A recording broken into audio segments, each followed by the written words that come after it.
Hi, everybody. Welcome into the Degenerate Dillon podcast. My name is Dillon Nelson. This is being live recorded on YouTube. So if you don't want to listen to the show, you want to watch it, just go to my YouTube channel, searching Dillon Nelson or in quotations, Degenerate Dillon podcast. That's where you'll find us if you want to watch the show. But let's jump right into the action from yesterday. We took Clippers at Nets. We took Nets with the line. The line when we took it was 1.5, -1.5 Nets. Celtics at Warriors. I took the over of 223. That did not cover last night, but we'll get into that. Last game was Baylor at Texas. I called it Texas money line cover. I thought Texas was going to upset Baylor. Obviously, I was mistaken to even consider that. Let's jump into the first game, though. Clippers at Nets. Brooklyn took care of business at home. James Harden had a triple-double with 23 points, 11 rebounds, and 14 assists. Kyrie and Durant led the way, scoring 28 and 39. Paul George had 26, Kawhi had 33, and Nicholas Batum with a solid game of 21 points, shades of his Portland days. Nets shot 57% from the field, and Clippers kept this close. That's kind of impressive to me that the Nets were able to shoot that high of a percentage, and this game was as close as it actually was because the Clippers did not shoot anywhere near 57% from the field. I thought one thing I saw last night that I thought was kind of weird was Luke Kennard only played 4 minutes. He's been playing excellent this year for them. He's been averaging 21 minutes a game, and he only played 4 minutes last night in a very crucial game against the Nets. I don't know if that's because he's a defensive liability. I don't watch enough of the Clippers to tell you whether Luke Kennard is a defensive liability or not. Something has to explain why he averages 21 minutes and only got 4 minutes last night of play. Nonetheless, the Nets take care of the Clippers. I can slowly hear all the Kawhi fans from back in the Toronto days that were calling him the GOAT. He's better than LeBron. He's better than Kevin Durant. Those are slowly fading down, slowly, and they should be because he's not LeBron. He's not Kevin Durant. Kevin Durant and LeBron James are generational talents that are separate from everybody else in the NBA. And you could argue maybe Anthony Davis is in that discussion too. But Kawhi Leonard is not. Kawhi Leonard is a all-star Hall of Famer, no doubt. But he's not a generational talent like LeBron and KD. So I hear it slowing down. Let's keep that train slowing down until he wins another championship. He's got a team to do it, and he's had a team to do it. He had a team last year to do it. And you know, in most people's opinion, the Lakers Clippers Western Conference Finals would have been a lot better Western Conference Finals than Nuggets Clippers, or Nuggets Lakers, excuse me. But that's hearsay.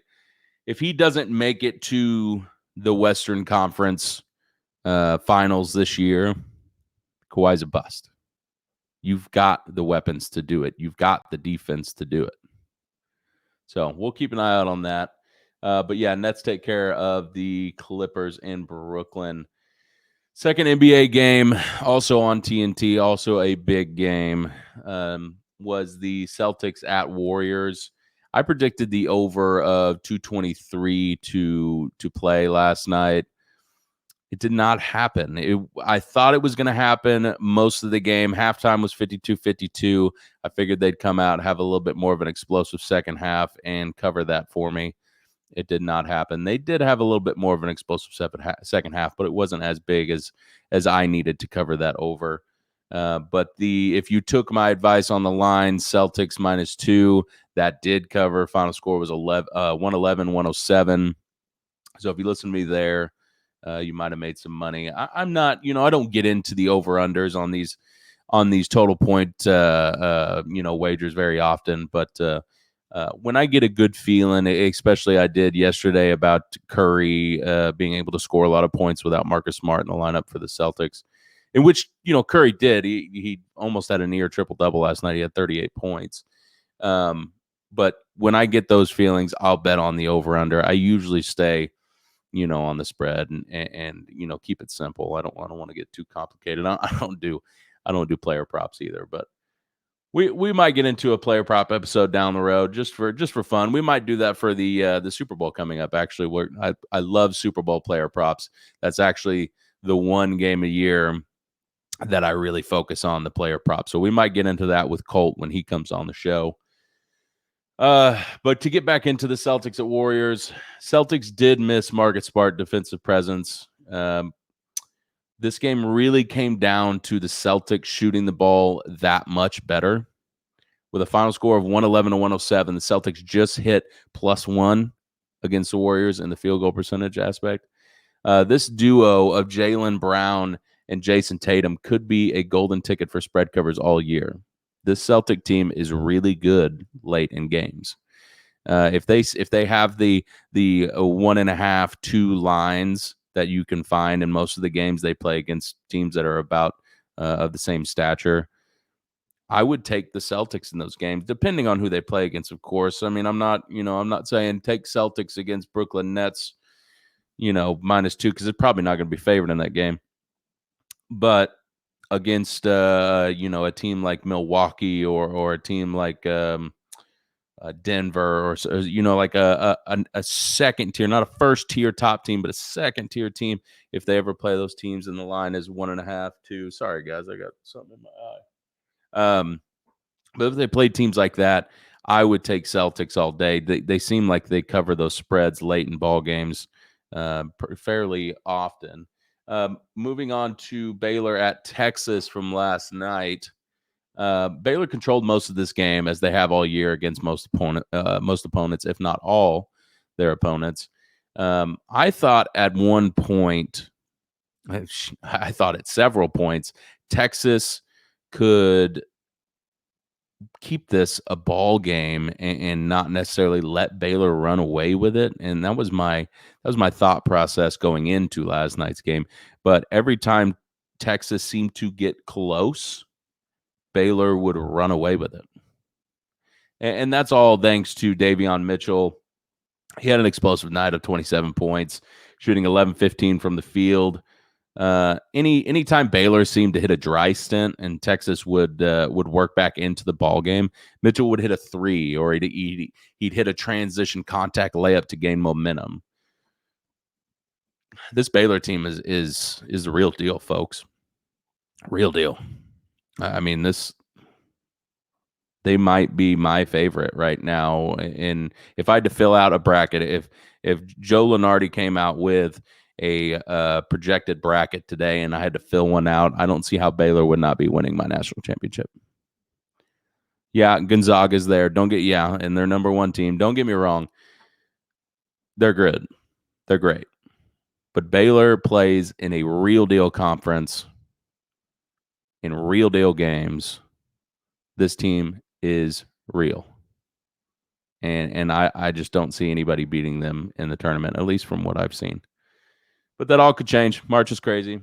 We'll see. Skipping into the games of the day today, we'll step into Alabama at LSU. It's a great game today. Awesome game. I'm excited to watch it. I'm excited to bet it. Last time these two met, Bama ran away with it 105-75. That was when Bama was in their little hot streak. They were shooting crazy from the field. I'm pretty sure that was the game that John Petty hit 9 or 8 3-points in a row. Listen, they've cooled down. That's not happening anymore. They lost to OU over the weekend, 61-66. It's just not happening. LSU is a good defensive team. They're ranked 52nd in the country defending the 3, holding their opponents to 30.5. The only game all year that they've been giving up substantially more than that percentage was against Alabama the last time they played. That's not going to happen again tonight. It's just not. LSU has allowed opponents to shoot just 28.2% from deep over their past 9 games. They play good defense, good perimeter defense. I don't think this is the same Alabama team LSU saw less than a month ago. Since cooling off and losing a shootout to OU over the weekend. Alabama is no longer shooting lights out every game like we are used to seeing. LSU has lost 3 of their last 4 starting the year 10-2. I'm taking LSU plus 8.5. If you didn't get that point, I don't think Alabama's the same team they were 3 weeks ago. So just keep an eye on that. I know there's a lot of Alabama people out there that really believe Alabama has a shot at an Elite Eight or Final Four appearance this year. I don't see it. I think they've reached their peak. Don't get me wrong; they're still a great team, Sweet 16, Elite Eight kind of team. But I think they've reached their peak. I don't think they're anywhere close to Baylor or Gonzaga or Texas for that matter. Take LSU plus the 8.5 as the Tigers get revenge tonight in Tuscaloosa. Moving on to another SEC game tonight. UK visits Mizzou. UK is just a flat-out mess right now. Kentucky cannot do anything right. And in this game, Missouri is not a good shooting team. Now, you may look at the field goal percentage, just overall field goal percentage, and be like, wait a minute, it's not that bad. Well, what I mean by shooting the ball in today's game, I mean shooting from beyond the arc. Missouri shoots 30% from 3. Now, usually I would talk about Missouri against a team and be like, well, I don't like their chances necessarily because they don't shoot good from beyond the arc. Kentucky shoots 29% from beyond the arc. Missouri's got a guy on their team named Jeremiah Tillman who shoots 66% from the field. He's their big man. He's shooting high percentage shots. Don't get me wrong. But that's how this team wins. That's how Missouri wins these games. That's why they're ranked 18th in the country. PITP, baby. Points in the paint. Kentucky doesn't have anyone to stay with Tillman or rebound with him. As a team, Kentucky rebounds at a higher clip by plus 0.8. But tonight against Tillman, that's not going to happen. This game is simple to me. I think it's easy money. Take Missouri minus the 4.5, and that's my lock of the night. I don't think it gets any easier than that. And it's in Missouri. The injury report doesn't show anything. That's crazy. I just take it. Take Missouri. Thank me later. I know I said that yesterday with Texas. That was a shot in the dark. Don't hate me for taking a shot in the dark. Tonight we'll take easy money. UK loses to Missouri. Pacers at Bucks tonight. That's our third and final degenerate picks. The Indiana Pacers get an unwelcome matchup on the back end of a back-to-back Tuesday night matchup against the Bucks. Milwaukee has lost 4 of its last 7 games, the last 2 of which were down to opponents having the best shooting nights of their seasons. As a Razorback fan, I feel like that's the case most of the time when we play teams, is they always have their best night shooting when they play us. So I know how that feels. Against the Pelicans last Friday, the Bucks were down 23 points at halftime due to hot shooting from New Orleans, which finished 21 of 48 from beyond the arc. Charlotte was 21 of 44 against the Bucks the next night in a 12-point win. Fortunately for Milwaukee, the Pacers are not a team that relies heavily on the 3 ball. Indiana entered Tuesday night's game ranked 20th in the NBA with 32.2% of their points coming from 3.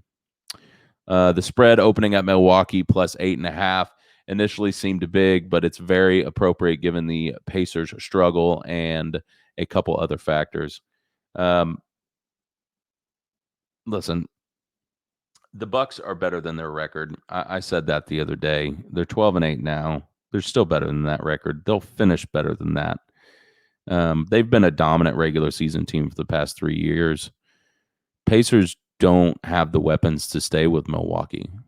Obviously this is filmed in the morning, barring Giannis taking a night off, which he doesn't usually, but barring that, Milwaukee takes care of business here. I mean, the line's 8.5. I could see that moving to 9.5, maybe by the end of the day. Take it at 8.5 if you can get it this morning. 9 could mean a world of difference tonight. But I think, in my opinion, that Bucks take care of business at 8.5. Let's see if we can run through a bonus pick of the night. What was that game I wanted to pick?